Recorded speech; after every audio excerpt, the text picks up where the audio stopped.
ये भगवान की योग माया बड़ी विलक्षण, विचित्र और अलौकिक है। आपका जैसा भी भाव वैसे आपको भगवान दिखाई दे, पक्का मानिए। आप स्त्री भाव से देख रहे हैं तो भगवान आपको स्त्री रूप में आपके पास है, पुत्र भाव से पुत्र रूप में आप जान नहीं पा रहे, वही है, दूसरा नहीं है। हजारों बार बता चुके हैं कि ना मानने और ना जानने पर भी आपके हृदय में सत्ता उन्हीं की है। जिस दिन वो भगवान अंतर ध्यान हो जाते, प्यारे पुत्र, प्यारी पत्नी, प्यारे सुहृद मित्र आदि को आप चिता में जला देते हैं, तो था ना आपके हृदय में आदर, पर आप अनजाने से भी भगवान का ही आदर करते हो। अगर जान करके आदर कर लो तो तुम मुक्त हो जाओ इस दुख से, इस प्रपंच से। श्री भगवान कहते हैं कि मेरे अज अविनाशी स्वरूप को ये मूल लोग नहीं जानते हैं, केवल वही जान सकता है जो मेरा आश्रय लेकर के मेरे को पुकारता रहता। भजन का मतलब तब पुकारना, भगवत चिंतन करना। वेदाहम शमतीतानि वर्तमानानि चार्जुन भविष्याणि च भूतानि माम तु वेद न कश्चन। हे अर्जुन, जो प्राणी भूतकाल में हो चुके हैं तथा जो वर्तमान में है और जो भविष्य में है, उन सब प्राणियों को मैं जान रहा हूं। जैसे आंवला ऐसे रख लो तो चारों तरफ से देख सकते हो, ऐसे भगवान अनंत ब्रह्मांडों को, जीवों को एक साथ देख रहे हैं। यही भगवान की भगवत्ता है, एक साथ देख रहे हैं। कोई भी जीव ऐसा नहीं है जिसको भगवान का दुलार नहीं मिल रहा हो, कहीं भी हो, अनंत ब्रह्मांड सबके लिए जो आवश्यक हो भेज रहे हैं, कोई भूखा नहीं रह सकता। एक बार वीर शिवाजी समर्थ गुरु श्री रामदास स्वामी जी के पास गए और कहा कि स्वामी जी अकाल पड़ा हुआ है, तो हमने सारा का सारा खजाना खोल दिया और सबको पवाया। तो गुरु बड़े कृपा सिंधु थे, उन्होंने देखा कि इनके हृदय में एक गर्व का अंकुरण हो रहा है कि मैं भरण पोषण किया सबका अकाल में। तो उन्होंने कहा कि शिवू यह थोड़ा उठाओ, आओ चलो हमारे साथ। एक बड़ा पत्थर का, इसे तोड़ो। मारा, जेई तोड़ा, हटाया तो नीचे मिट्टी में दबा हुआ स्वस्थ में ढके कैसा, बिल्कुल। बोले इसको किसने दिया? देखो ना कितना स्वस्थ है, पुष्ट है, इसको कौन आहार दे रहा है, इसको कौन प्राण पोषण कर रहा है? बोले भगवान। तो बोले तुम कैसे दाता बन गए? संपत्ति तो सब भगवान की है, भगवान ही सबका, ये अहम मत करो कि तुम पोषण करते हो। नहीं, छोटी सी वृत्ति को भी गुरुदेव बर्दाश्त नहीं करते। जो गुरु शरणागत होता है वो उनकी बात समझता है, अन्यथा वो अपनी मनमानी वृत्ति को ही आदर देता है, गुरु की आज्ञा वृत्ति को नहीं देता। छोटा सा भी अभिमान का कण अपने जनों में गुरुदेव को बर्दाश्त नहीं होगा, क्योंकि यही भगवत प्राप्ति में बाधा बन जाएगा। कितने जीव चराचर जगत में, देखो हमारे भगवान की भगवत्ता, सबको देख रहे हैं, सबको व्यवस्था दे रहे हैं, सब कुछ देख रहे हैं। 3 प्रकार की लीला हो रही, कहीं पालन लीला, कहीं सृजन लीला, कहीं विनाश लीला, उन्हीं के द्वारा हो रही, वही देख रहे हैं, वही कर रहे हैं। अगर ये बात तुम्हारी समझ में आ जाए तो अभी भगवान की शरण हो जाओ, पर अहम के कारण ये बात समझ में नहीं आती। जो भूतकाल में हो चुके हैं, वर्तमान में हैं, जो भविष्य में होंगे, सबका प्रभु वर्तमान की तरह देख रहे हैं, दर्शन कर रहे हैं। परंतु मुझे मेरे भक्त के सिवा कोई नहीं जानता है। भक्त के सिवा कश्यन, कोई भक्त बिरला, वही केवल भगवान को जान। भगवान सबको देख रहे हैं, भगवान की दृष्टि सब पे है। अगर ये बात आपकी समझ में आ जाए तो अभी आनंद आने लगेगा। मैं भगवान की दृष्टि में हूं, बस बस। आज हमें सत्संग से बात मिली कि मैं भगवान की दृष्टि में हूं, मुझे वो देख रहे हैं, बढ़िया बन गया। अब आप पाप कैसे करोगे? क्योंकि भगवान की दृष्टि में भगवान आपको देख रहे हैं। डरो, किसी गवाही की जरूरत नहीं, वो देख रहे हैं। तो आप भय क्यों कर रहे हो? आपको भगवान देख रहे हैं, आपको डरना नहीं। फिर आप कामना क्यों कर रहे हो? भगवान आपको देख रहे हैं, जो चाहिए उस समय से दे देंगे, आप निश्चिंत रहिए। अगर आप अहम करोगे तो दुख भोगोगे, आश्रित रहोगे तो सब अपने आप निर्वाह हो जाएगा। एक आदमी ट्रेन के डिब्बे में बैठे ऐसे ऐसे दौड़ रहा था। लेकिन पूछा भाई क्यों दौड़ रहे? बोले अमुक स्टेशन जाना है। तू बैठ जा, गाड़ी चल रही है, ट्रेन चल रही, तू बैठ जा। ऐसे ही त्रिगुणात्मिका माया की ट्रेन चल रही, पूरे विश्व का विश्वंबर भरण पोषण कर रहे हैं, तू तो बैठ जा भगवद आश्रय लेकर के। तू काहे को दौड़ा घूम रहा है? लेकिन ये अहंकार के कारण भटकता रहता है। भूत, वर्तमान और भविष्य काल, ये 3 विशेषण देकर भगवान कह रहे हैं कि मैं सबको देखता रहता हूं, जो हो गए, जो हैं, जो होंगे। भूत के प्राणी, भविष्य के प्राणी अथवा वर्तमान के प्राणी, सभी भगवान की दृष्टि में वर्तमान की तरह ही हैं। ये भूत, भविष्य, वर्तमान काल केवल हम लोगों की दृष्टि में भेद है, भगवान की दृष्टि में नहीं। हो चुका, होगा, हो रहा है, भगवान की दृष्टि में सब हो रहा है। पीछे का भी, अब का भी, सब सामने चल रही सीन। हमारे हृदय में विश्वास हो जाए प्रभु हमें देख रहे हैं। अभी तो हमें ये नहीं पता कि हम भजन कर रहे हैं, भगवान पता नहीं जान रहे हैं कि नहीं जान रहे हैं। अभी भक्ति में रंग आ जाए अगर ये बात समझ में आ जाए कि प्रभु देख रहे हैं हमें। देखो जब हमारे गुरुजन बैठकर सुनते हैं और जब गाने का अवसर मिलता है तो ज्यादा उत्साह होता है कि बैठे सुन रहे हैं। ऐसे ही अगर हम मान लें कि हमारे प्रभु सुन रहे हैं, हम जो भजन कर रहे हैं हमारे प्रभु देख रहे हैं, जो सेवा करें भगवान हमारे स्वीकार करें, प्रियालाल स्वीकार कर, अभी भक्ति का रंग आ जाए, ये बात हमारे हृदय में बैठ जाए कि मैं हर समय प्रभु की दृष्टि में हूं, हर समय मैं अपने आराध्य देव की दृष्टि में हूं, कितना आनंद आएगा। अंदर से सोचो जरा, हर समय वो हमें देख रहे हैं और वो कह रहे हैं मैं देख रहा हूं। पीछे जो तुम किए वो देख रहे हैं वर्तमान की तरह, अभी जो वो तुम देख रहे हैं, आगे जो करोगे वो भी देख रहे हैं। वो पहले से उनको सब पता है, तुम ऐसे ऐसे चलोगे, ऐसे ऐसे कार्य करोगे। भगवान की दृष्टि में सब कुछ वर्तमान ही रहता है। संपूर्ण प्राणी काल के अंतर्गत है और प्रभु श्री हरि कालातीत है। देश काल वस्तु व्यक्ति घटना परिस्थिति ये बदलते रहते हैं, पर प्रभु श्री हरि वैसे के वैसे ही रहते हैं। काल के अंतर्गत प्राणियों का ज्ञान एक सीमित है। अब इस दीवार के पीछे कौन खड़ा है क्या कर रहा है पता नहीं, पर भगवान की दृष्टि में नहीं।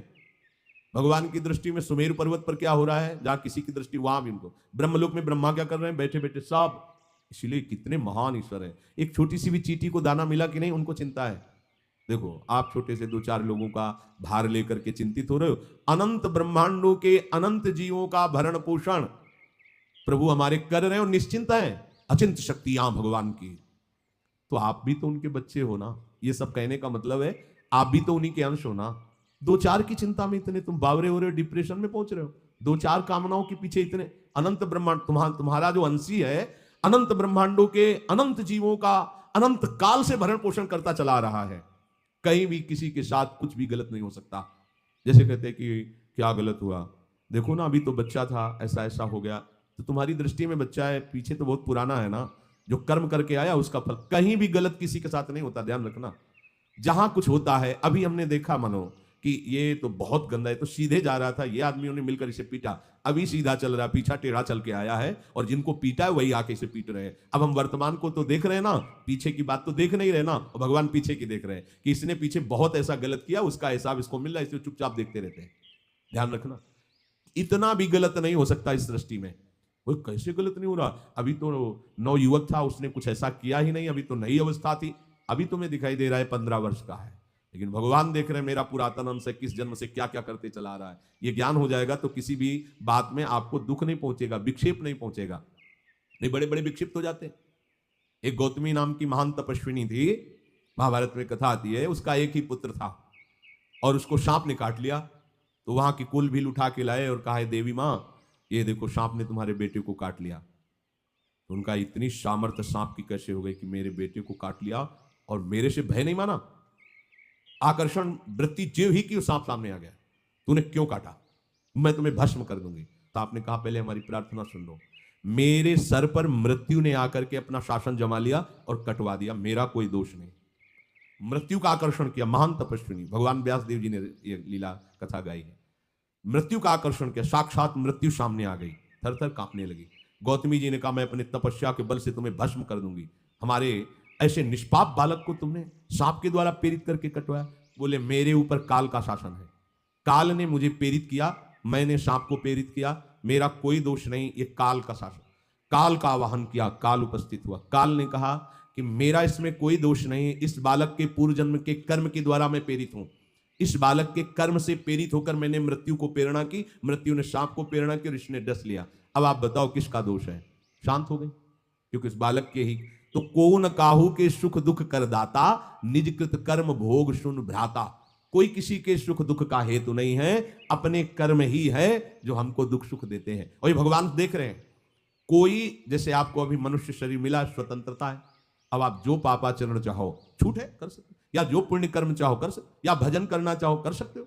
ये स्वतंत्रता केवल मनुष्य शरीर को दी गई है। आपको जो पूर्व भोग मिल रहे हैं वो आपके पीछे के कर्मों के हैं। तो जो ज्ञानी जन होते हैं, विवेकी जन होते हैं, आए हुए प्रारब्ध को भोग लेते हैं, नया कोई पाप नहीं करते, निरंतर भजन करते रहते, भगवान की कृपा से मुक्त हो जाते। अगर भगवान की शरण में नहीं होगे, भजन नहीं करोगे, तो आपके ऊपर बहुत से ऋण है, दुर्गति हो जाएगी। ऐसा नहीं है। आप यहां भी तो देखो ना, आपके मकान, आपका व्यापार, सब कुछ आपका कहा जाता है, लेकिन सब कुछ सरकार का है। हर चीज का टैक्स देना पड़ेगा तुम्हें, पानी का भी टैक्स देना पड़ेगा, मकान का भी टैक्स देना पड़ेगा, और तुम भी जो करोगे वो पैसा दो सरकार को। टैक्स तुम ऐसे फ्री थोड़ी जाओगे, नहीं होता, देना पड़ता है ना। आप मान लो नौकरी कर रहे हो कि हमारी नौकरी करें तो उसमें सरकारी टैक्स कटेगा आपका, क्योंकि आप सरकारी आदमी हो, भारत देश के वासी हो। ऐसे ही ये टैक्स लगे हुए हैं सरकारी भी, मातृ ऋण, पितृ ऋण, ऋषि ऋण, ये टैक्स है। ऐसा नहीं कि तुम कमाओ खाओ और इसके बाद मर के जाओ स्वर्ग मिलेगा, टैक्स चुकाओ। ये मनुष्य शरीर मिला, इन ऋणों से मुक्त हो, अगर नहीं हुए तो भी तुम्हें दुर्गति होगी। आप देखो, जब कभी ऐसी सूचना मिलती कि अमुक आदमी का अमुक धन पकड़ा गया तो इनाम दिया जाता है क्या कि इतना कमा लिया, सजा दी जाती है। तुमने टैक्स की चोरी की, अगर चोरी नहीं की मेहनत से कमाया या व्यापार से कमाया, दिया नहीं सरकार को, हाँ दिया नहीं इसीलिए तुम्हें टैक्स की चोरी का दंड मिलेगा, सारा धन अपहृत हो जाएगा, तुम्हारी निंदा होगी, तुम्हें सजा मिलेगी। बोलो मिलती है नहीं? ऐसे ही ये लड़का बच्चा पत्नी पुत्र परिवार जो भी है, ये सब श्री भगवान का तुम्हें टैक्स देना है। क्या टैक्स देना है? भगवान की शरण होकर उनका सुमिरन करो, सारे ऋणों से वो मुक्त कर देंगे। एकादश स्कंद में कहा है मेरा भजन करने वाले का कोई ऋण नहीं रह जाता। और नहीं तो महाभारत में ही प्रसंग आता है, एक जरत्कारु नाम के ब्रह्म ऋषि थे। ऋषि और भक्त में बड़ा अंतर होता है। वो तपस्या प्रधान, जैसे दुर्वासा ऋषि तपस्या प्रधान थे, वो बाल ब्रह्मचारी और तपस्या से युक्त एक दिन भ्रमण कर रहे थे, तो आवाज आई मेरी रक्षा करो, मेरी रक्षा करो।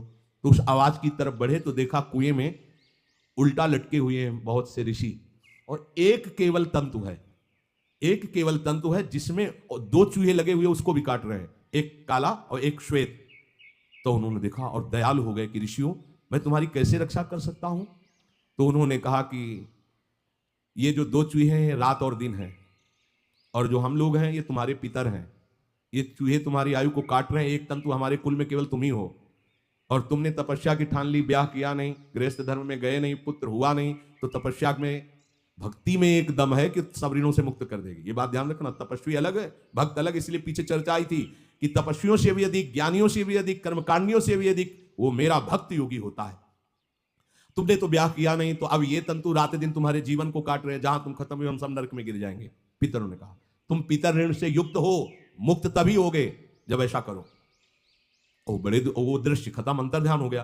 और वो बड़े दुखी हुए कि क्या करें। तो उन्होंने मन में निश्चय किया कि एक ब्याह तो करूंगा पितरों के उद्धार के लिए। इतने बड़े तपस्वी हैं जरत्कारु जी, बड़ी महिमा है, लेकिन बात यहां फंस गई, पितृ। उन्होंने मन में निश्चय किया कि कोई आके अपनी कन्या दे दे और उसका भी नाम जरत्कारु हो, मैं बिल्कुल भरण पोषण नहीं करूंगा, और कभी हमसे कोई प्रश्न ना करे, ऐसी अगर कोई कन्या देगा तो मैं स्वीकार कर लूंगा। अब ऐसे ना नगर जाना है ना किसी से बात करनी, तो वृक्षों से कहते अपने पितरों के उद्धार के लिए मैं चाहता हूं कि कोई पाणी ग्रहण संस्कार करा दे, कोई हमारे नाम की कन्या को दे दे, और ऐसा ऐसा व्रत है। ऐसा ही बोल रहे थे, वासुकी नाग उपस्थित हो गए, और उनकी बहन का भी नाम जरत्कारु था।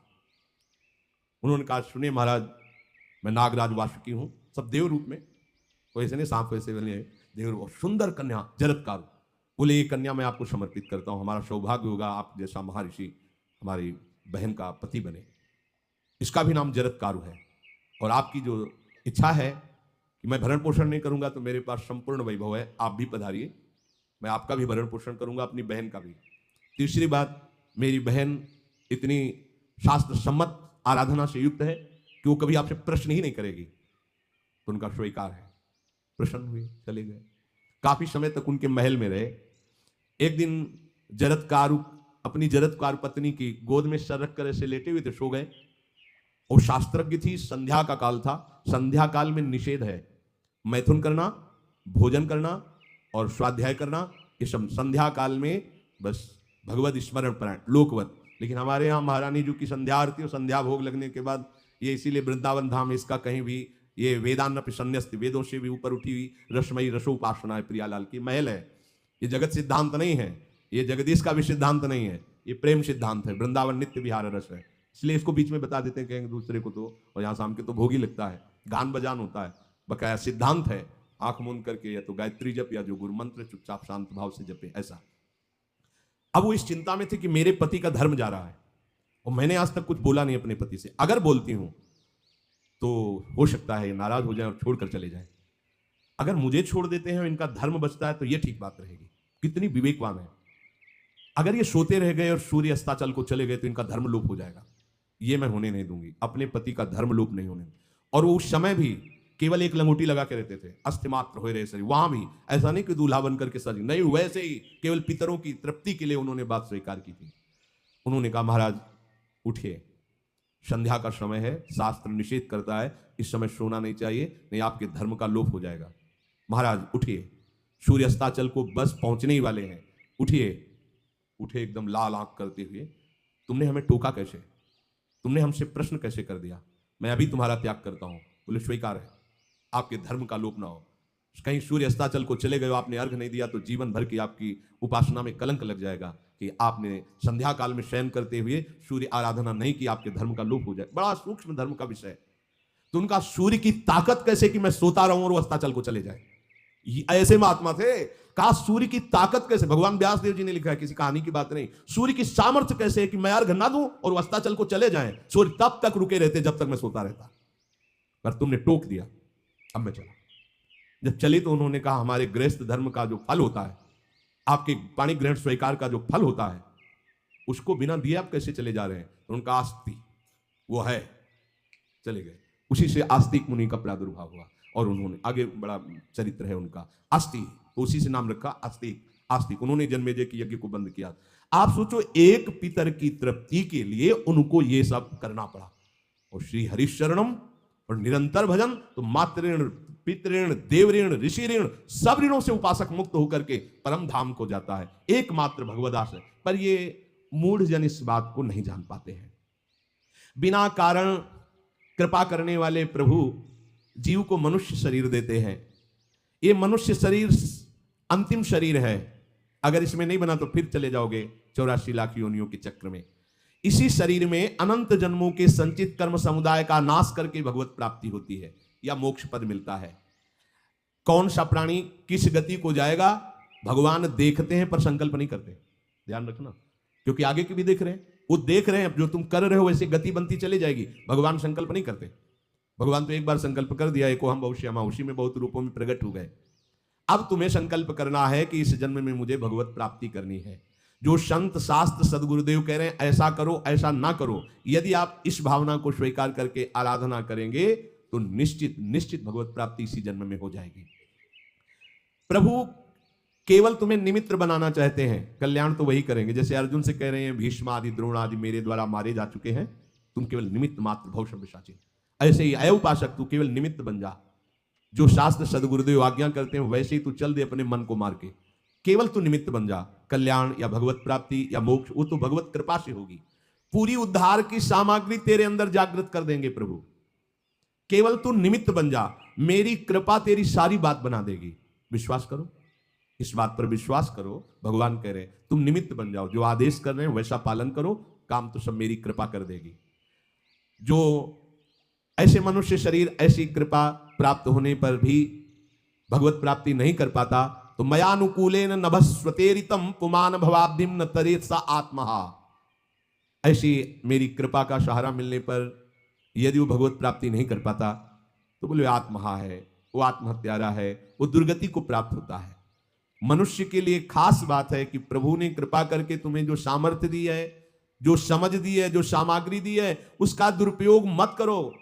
केवल भगवत प्राप्ति के लिए चलो, केवल भगवत प्राप्ति के लिए। ये सबकी समझ में नहीं आएगा, बिल्कुल बात समझ ले। केवल भगवत प्राप्ति, ये जो कहते हैं कि और हमारे धर्म कर, ये सब फसाव है। आप गृहस्थ बने रहो, आप व्यापारी बने रहो, पर आप लक्ष्य रखो कि मुझे इस जन्म में भगवत प्राप्ति करनी है। आपका लक्ष्य दृढ़ होगा तो नाम जप चलता रहेगा, संसार का कोई विकार आपको परास्त नहीं करेगा। अगर आपने ऐसा अटल निश्चय कर लिया तो तुम्हें जो भगवत सामर्थ्य मिली उसका तुम दुरुपयोग नहीं करोगे। देख लो, अपने लोग बहुत बड़ी गलती करते हैं, जो आध्यात्मिक ऊर्जा शक्ति उसको विषयों में दुरुपयोग करके नष्ट कर रहे हैं। कहते हैं अब हमारा मन नहीं लगता, अब हमारा बड़ा शांति है, घबराहट है। क्यों शांति है, क्यों घबराहट है? जब तक तुम धर्म विरुद्ध नहीं करोगे तो अशांति नहीं हो सकती, भय नहीं लग सकता, विषाद नहीं हो सकता, क्लेश नहीं हो सकता। लिख लो ये बात, किसी को भी कभी भी भय महसूस हो रहा है, अशांति महसूस हो रही, घबराहट महसूस हो रही, आप भगवत प्रदत्त शक्ति का दुरुपयोग कर रहे हैं, समय का दुरुपयोग कर रहे हैं, सामग्री का दुरुपयोग कर रहे हैं, अर्थात कोई न कोई अधर्म आचरण कर रहे हैं। अभी आपको उपाय बता देते हैं। यदि तुम्हारा मन जलन पैदा कर रहा है तो भगवान से हाथ जोड़कर कहो कि हे नाथ, मेरे से अब तक जो गलतियां हुई हैं उन्हें क्षमा कर दो आगे मैं गलती नहीं करूंगा आपके बल से, आपके बल से, ये भी ध्यान रखो, आपके बल से, अपने बल से नहीं, आपके बल से। हे नाथ ऐसा मुझे बल दो जिससे कभी मैं आपके और गुरुदेव के विपरीत न चलूं। अगर कोई हमसे गलती हो जाए तो मुझे तत्काल दंड दे देना, क्षमा मत करना। आगे ये बहुत बढ़िया बात है। अगर हमको क्षमा कर दिया जाएगा तो हमारे मन को उत्साह बढ़ जाएगा फिर गलती करने का। अगर दंड दे दिया जाए तो मन डर जाएगा। इसीलिए प्रार्थना में ये भी कहना चाहिए, पर हिम्मत नहीं पड़ेगी क्योंकि मन को बहुत दुलार करते हैं ना, कि प्रभु मेरे से जो गलती हुई उसे मुझे दंड दे दो, मैं क्षमा नहीं चाहता। क्योंकि हम देखते हैं जब हम क्षमा कर देते हैं तो उसका उत्साह बढ़ जाता है मन का और गलत करने का। प्रभु इसे क्षमा मत करो, इसे दंड दो। एक बार इसकी भरपूर बेइज्जती होनी चाहिए। जब इसको सब देखेंगे हाँ ये, तो अपने आप ही मन सही रास्ते में आ जाएगा। प्रभु आप क्षमा कर देते हो और बात गुप्त रहती है तो इसको बढ़ावा और मिल जाता है और पापाचरण कर, क्योंकि ये दुष्ट है ना। अगर साधु हो तो बचत हो जाए कि देखो प्रभु ने इस गलती को छुपा दिया और कोई जाना भी नहीं और क्षमा भी कर दिया, अब मैं आगे से बिल्कुल नहीं करूंगा। ये दुष्ट है ना, ये ऐसा नहीं करता। क्षमा हो गई तो उसको लगता है आगे भी क्षमा हो जाएगी, चुपचाप चलो मनोरंजन करते हैं। नहीं प्रभु मुझे दंड दीजिए, जैसे कुंती जी कहती है मुझे विपत्ति दीजिए, ऐसे उत्तम भक्त वही है। हे नाथ आज तक जो गलतियां हुई क्षमा कीजिए, आगे गलतियां नहीं होंगी, ये मैं आपके बल से कह रहा हूं। प्रभु यदि मेरे से चूक हो जाए तो आप क्षमा मत करना, मुझे दंड देना जिससे मेरा सुधार हो जाए, मैं आपके अनुकूल चलने लगूं। मनुष्य की असमर्थ दो तरह से होती है। एक असमर्थ कि वो कर ही नहीं सकता, जैसे किसी से कहा जाए कि तुम ये मकान उठा करके वहां रख दो तो कर ही नहीं सकता। ऐसी सामर्थ्य जो आप में करने के लिए भगवान कभी आदेश ही नहीं देंगे, ध्यान रखना। एक बात ध्यान दीजिए, कोई भी ऐसी भगवद आज्ञा या गुरु आज्ञा नहीं होती जो आप नहीं कर सकते। आप जो कर सकते हैं वही आज्ञा होती है। दूसरी असमर्थ ये होती है कि करना चाहता हूं, समय भी है, पर पता नहीं कोई अंदर से करने नहीं देता। भजन करना चाहता हूं, ब्रह्मचर्य से रहना चाहता हूं और अनुकूल कृपा भी है, सत्संग मिल रहा है, धाम बात सब, पर कोई हमारे ऊपर सवार हो जाता है और हमसे ऐसा करवा लेता है। यह है प्रमाद, यह है मूढ़ता, यह साधक को नष्ट कर देती है। दो प्रकार की असमर्थता की बात हुई। एक ये कि भाई हम असमर्थ हैं, कहा गया कि इस मकान को वहां उठा के रख दो, नहीं रख सकते, तो ऐसा आदेश ही भगवान और गुरुदेव का होता नहीं होगा। अगर आदेश हो गया है तो आप उठा के देख लेना, आप उठा लोगे। अगर आपको यह ध्यान रहा कि गुरुदेव की आज्ञा है, हरि की आज्ञा है, हो जाएगा। हम कई बार आपको कहा है अंगद को ऐसे मसल दें, ऐसे वीर थे रावण की सभा में, पर राम प्रताप सुमिरिपन रोपा। इस सभा में कोई बड़ा वीर हो मेरा पैर उठा दे, राम जी सीता जी हार जाएंगे, वापस चले जाएंगे। ये बात थर्रा देने वाली बात है। घबरा आराध्य देव और माता जानकी दोनों को दांव में लगा दिया, उठा दे कोई पैर, पर उनको भरोसा था कि मैं राम के बल पे कह रहा हूं। राम बल आकर के विराजमान हो गया, कोई नहीं उठा पाया। आखिरी में रावण झुका, मेरे झुकने से, मेरे सामने झुकने से तेरी बात नहीं, तो जो बार बार जिनको मनुष्य कह रहा है उनके चरणों में जा, मैं उनका एक तुच्छ दास हूं। यदि आदेश हो जाए तो घूंसा से सबको मार करके तेरी पत्नियों को बंदी बनाकर और तुझे अभी राम जी के सामने डाल दूं। ये अंगद नहीं बोल रहे थे, ये राम प्रताप बोल रहा था। ऐसे ही यदि आपको आदेश कोई शास्त्र का या गुरु का है तो आप अक्षरशः समझ लीजिए उसमें उनका बल भी है, पर हम लोग उस बल का तिरस्कार कर देते हैं। थोड़ी सी मन की डालकर उसको हल्का किया तो वो बल वापस हो गया। सीधे जो बात मानी जाती है उसमें उनकी कृपा शक्ति होती है, और जो अपनी मन की लगा की जाती है वो साधन होता है। कृपा शक्ति और साधन में अंतर होता है।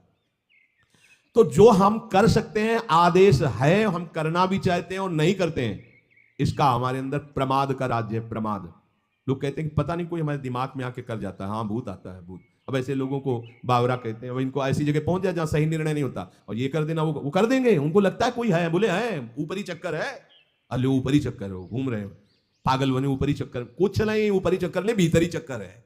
ये भीतर का तुम्हारा वासनात्मक प्रपंच ही तुम्हें नचा रहा है। विवेक का जागरण करो। किसी की अरे प्यारे तुम हरि के अंश हो। स्मशान में रात्रियां व्यतीत हुई, स्मशान में गंगा के किनारे भूतों के बीच में, कोई भी नहीं, कुछ नहीं। सीम की चाप सके को तासु बड़ रखवार रमापति जासु, अकेले, न युवक अवस्था, कोई साथ देने वाला नहीं, अंधेरा, कोई टार्च नहीं, कोई व्यवस्था नहीं, हर समय एक अपार आनंद, भगवदा आनंद। कोई भय छू सकता है? हर समय हरि की दृष्टि में आप रहते हैं। आप भी ये प्रमाद मत कीजिए, ये प्रमाद है और कुछ नहीं है जो आप आचरण विरुद्ध कर देते हैं। अब क्या होता है, वो समझ पाता नहीं, उसके पीछे कर्म परंपरा लग जाती है, फिर वो हार जाता है कि मेरे से भजन वजन नहीं होने वाला, संयम से नहीं चलने वाला। अब वो योनि पर योनि प्राप्त करता चला जाए, ये योनि यो योनि। भगवान के स्वभाव को समझो और उनके आश्रित हो जाओ। कोटि विप्र बदल आ गए जाहू, आए शरण तजो नहीं ताहू।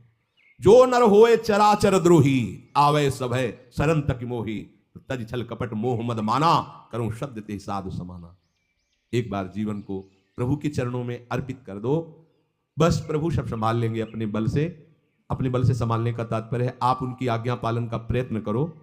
प्रयत्न की सफलता प्रभु के द्वारा होती है। जब हम प्रयास करते हैं ना, तो प्रभु हमें आगे से आगे रास्ता देते चले जाते हैं। और ये जन्म भगवत प्राप्ति होनी ही चाहिए। अब इसके नीचे सौदा मत कर लेना, प्रभु से मिलने के सिवा और कहीं सौदा न कर लेना, क्योंकि आपके पास धन है। ठग लोग आएंगे आपको ठगने के लिए, ये भोग भोग लो, ये भोग भोग लो। कैसे बताएं, यदि तुम भगवत आश्रित हृदय से हो जाओ तो स्वप्न में भी तुम्हें डिगने नहीं देंगे।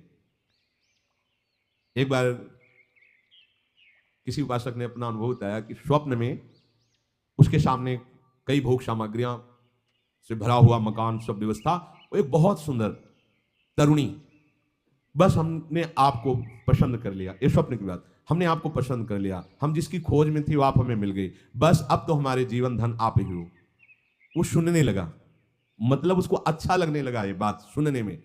इतने में ही एक देवी प्रकट हुई, इतना सुंदर रूप कि करुणा बरस रही थी उस रूप से, और स्पष्ट कहती ये छल है, ये कपट है, झुकना मत, देखना मत, इसकी सुनना मत। यदि सुन लिया और इसके प्रलोभन में झुक गए और इसको देख लिया तो तुम चले जाओगे, तुम्हारा आंख खुल गई। बड़ा आनंद हुआ उस उपासक को कि स्वप्न में भी आश्रयदाता उसको डिगने नहीं देते। स्वप्न में भी, ये बात समझ लो, स्वप्न में भी भय आने नहीं, स्वप्न ही था। हो सकता था स्वीकृति उस उपासक के हृदय की हो जाती, लेकिन जगने पर हाहाकार मच जाता कि कैसे स्वीकृति हो गई। पर देखो, जिसका आश्रय लिए वो उससे सुंदर रूप लेकर खड़ा हो गया और समझा रहे छल है, कपट है, झुकना मत, देखना मत। आप तो केवल आश्रित होके तो देखिए, जागते हुए, सोते हुए, स्वप्न में, ये तुम्हारी अवस्थाएं, प्रभु की नहीं है। वो तुम उन्हीं की गोद में जग रहे हो, उन्हीं की गोद में सो रहे हो, उन्हीं की गोद में शयन कर रहे हो। एकमात्र प्रभु का आश्रय लेकर निरंतर भजन करते हुए इस जन्म में केवल भगवत प्राप्ति, अन्य सौदे में हमें फंसना नहीं है। बहुत से प्रलोभन आएंगे कि ये फ्री ले लो, फ्री भोग लो, कोई नहीं जानेगा। आपको सौदा नहीं करना अपने हरि आश्रित बल का, आपको उससे केवल हरि की प्राप्ति करनी। प्रलोभन आएगा, ध्यान रखना, भय आएगा, हे भगवान आज तक जो भजन किया है इस भय को हटा दीजिए, क्योंकि इज्जत चली जाएगी, सब लोग थू थू करेंगे, मेरे से बहुत गलती हो गई, हटा दीजिए। हरि मुझे दंड दो, पूरी सभा में मेरा तिरस्कार करवाओ। ये मन लाख समझाया, नहीं समझा, अब जब बेइज्जती होगी ना इसकी तब समझेगा, कुछ नहीं होगा और कृपा हो जाएगी, आगे बढ़ जाओगे। बिल्कुल अपने भजन को खर्चा मत करना, ना भय में और ना किसी सुख प्रलोभन में, तो इसी जन्म में भगवत प्राप्ति हो जाएगी।